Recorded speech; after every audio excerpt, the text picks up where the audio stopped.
Sustainable fashion in particular is really having a moment. You know, we've seen huge resale platforms on kind of national TV shows. Like, I go from my TikTok and it's just thrifting tips and people at car boot sales and second-hand shopping. And so I think the most exciting thing for me as sustainability editor has seen this shift in attitude and excitement. And it's cool to shop second-hand now.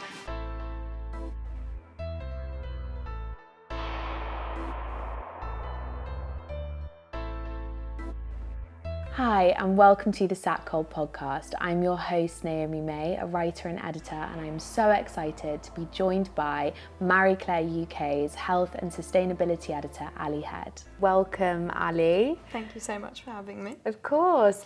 I am really interested in how the two topics of your job title, health and sustainability, marry together. Can you talk me through that? Yeah, of course, and it's a question I get asked a lot, so don't worry.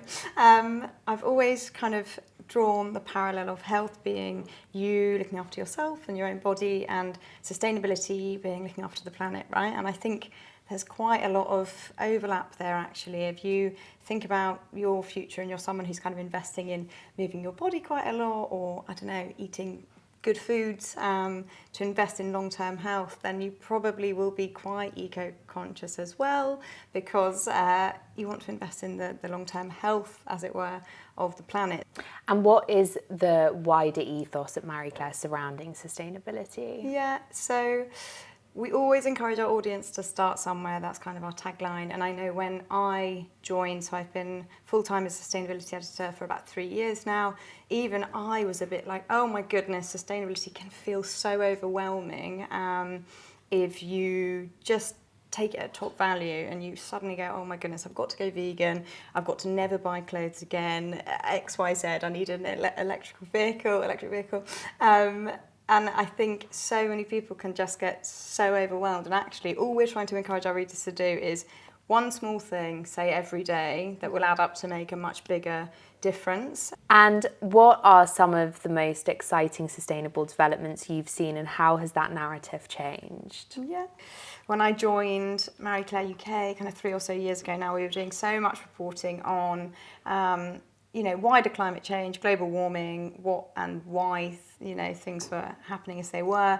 And it felt quite frustratingly like a lot of it was kind of falling on deaf ears. The appetite wasn't there as much. And then you kind of fast forward 3 years now, and I feel so proud that actually sustainable fashion in particular is really having a moment. You know, we've seen huge resale platforms on kind of national TV shows, not just as a one-off, but now becoming a regular occurrence. You're seeing, like, I go from my TikTok and it's just thrifting tips and people at car boot sales and second-hand shopping. And so I think the most exciting thing for me as sustainability editor has seen this shift in attitude and excitement. And it's cool to shop second-hand now.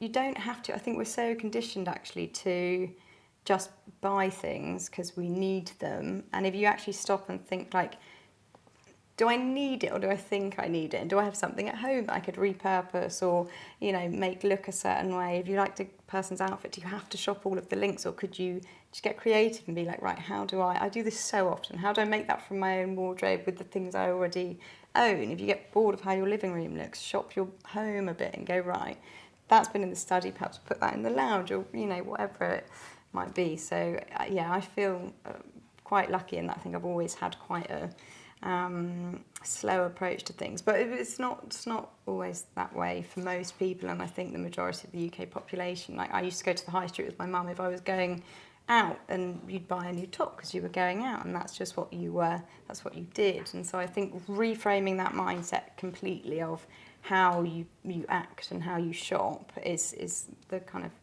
first step, for sure.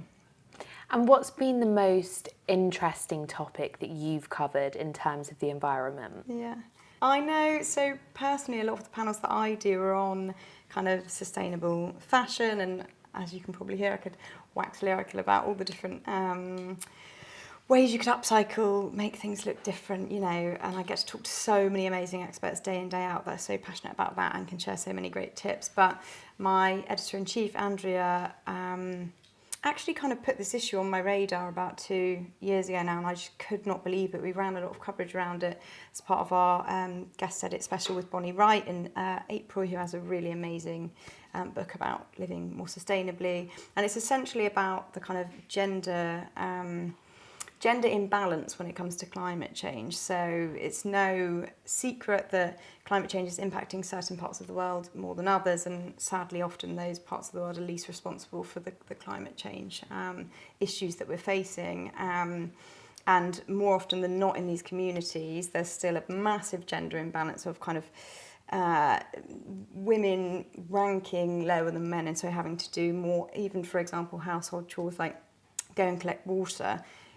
Sadly, if the water's no longer available in the place that you've gone to for the last 10 to 20 years, and you're having to walk up to 10-20 miles extra a day to get that water, that's going to massively impact your health, well-being, and also your family. Not only that, in a lot of places there are really harrowing examples of kind of families falling on hard times as a result of climate disasters, and young girls even being sold off, or really horrific circumstances actually that are forcing women to be impacted by these kind of climate disasters a lot more than men are, just because of those gender imbalances. And another way that women are probably impacted slightly more than men, but hopefully we're changing the narrative around it. And hopefully if we can get the message out there at Marie Claire that every single small step does make a difference, people will feel more encouraged and confident to kind of make the right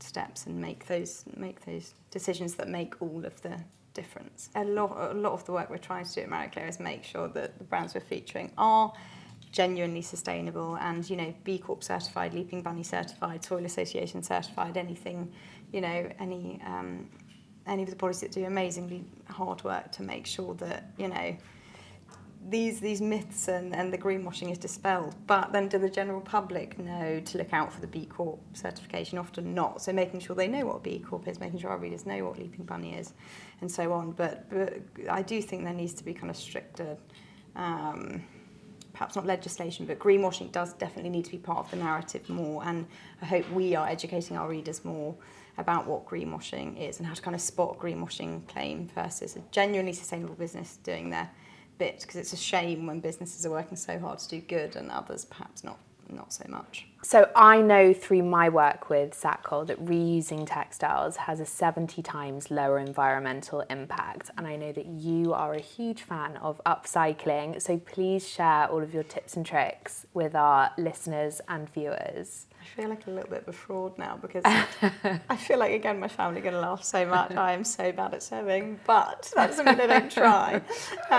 Even just things like, from a purely cost-effective viewpoint, when we moved into our home, I was like, right, we've got quite a lot of ugly furniture.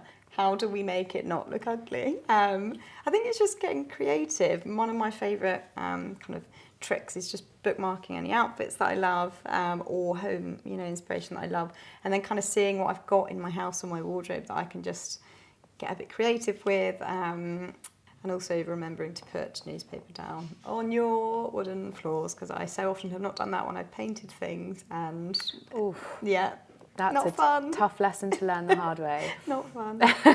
And what role do you think social media has to play in all of these conversations surrounding the environment? Yeah, a huge one actually, and I think it plays a huge part in why the narrative has changed so much in the past kind of 3 years, because I think TikTok, largely, you see people going to car boot sales and you're like, oh, I know what a car boot sale might be like now, because you feel like you've been with someone on TikTok. So it plays a large part in encouraging people to do good, even like the vegan recipes that I'm constantly bookmarking on my own TikTok or Instagram. I feel like it can be a really inspiring, positive force, but also I don't know, we see a lot of the news on social media now, don't we, before we've even seen them on verified sites like the BBC and, on television. And I think we just need to approach everything we see kind of news-wise with some caution, because it's a whole new conversation about, I think, where reporting is going to go, and just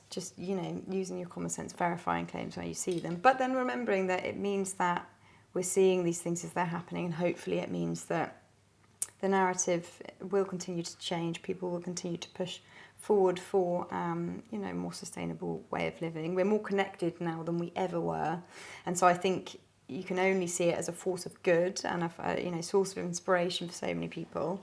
But perhaps also just remember to be a bit careful with how you use it sometimes. Ali, thank you so much for joining us today. Thank you for having me. Thank you.